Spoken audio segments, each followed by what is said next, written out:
একদিন সোনা লোহাকে বলল, আমাদের দুজনকেই লোহার হাতুড়ি মারা হয়, কিন্তু তুমি এত চেঁচাও কেন?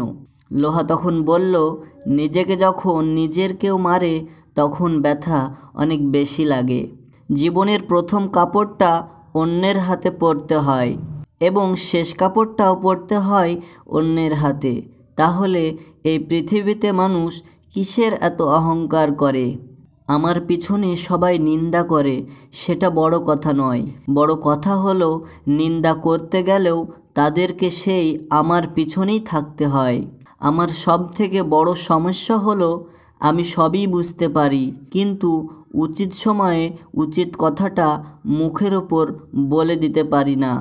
কাউকে অন্ধের মতো বিশ্বাস করলে সে তোমাকে অন্ধ ভেবে ঠকিয়ে চলে যাবে, এটাই বাস্তব। অতীত ভুলে যেও, শুধু মনে রেখো অতীত থেকে পাওয়া সেই শিক্ষাটা। নিজের কষ্টগুলো যখনই কাউকে দেখাতে শুরু করবে তখনই সে তোমার সুযোগ নেওয়ার চেষ্টা করবে।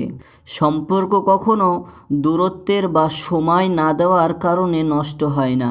সম্পর্ক নষ্ট হয় অহংকার, অসম্মান, স্বার্থপরতা আর বিশ্বাসঘাতকতার মাধ্যমে। সময়ের সাথে সাথে যদি ভালোবাসা কমে যায় তাহলে বুঝে নেবেন এটা কখনই ভালোবাসা ছিল না, এটা ছিল সময়ের প্রয়োজনে একটু ভালো লাগা। রক্তের সম্পর্ক ছাড়া কেউ যদি তোমার জন্য কাঁদে তাহলে বুঝে নিও সে তোমাকে তার জীবনের থেকেও বেশি ভালোবাসে। শরীরের অঙ্গ কেটে ভালোবাসা প্রকাশ করা বোকামি। যার কাছে চোখের জলের কোনো মূল্য নেই সে রক্তের দাম দেবে কিভাবে?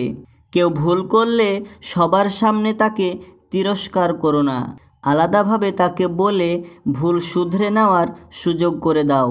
অন্যের ভালো করতে শেখো, দেখবে তোমার জন্যে ভালো কিছু অপেক্ষা করছে। জীবনে দুই ধরনের মানুষের থেকে দূরে থেকো, ব্যস্ত মানুষ ও স্বার্থপর মানুষ।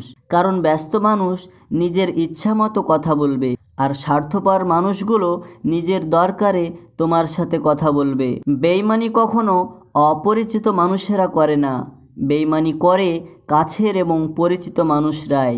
এই দুনিয়ায় সবচেয়ে সস্তা হলো পরামর্শ। একজনের কাছে চাইলে 10 জন দিয়ে দেবে, আর সবচেয়ে দামি হলো সাহায্য। 10 জনের কাছে চাইলে হয়তো একজনের কাছে পাবে। যতদিন তোমার মুখ বন্ধ ততদিন তুমি সবার কাছে মিষ্টি।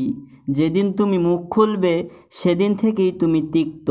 উপরে উঠতে গেলে আগে নিজেকে হালকা করো, নিজের ভেতরের সব অহংকার টেনে বের করে দাও। যে লোকেরা তোমাকে বলে যে তুমি পারো না এবং তুমি পারবে না, তারাই সম্ভবত সেই লোক যারা ভয় পায় যে তুমি পারবে।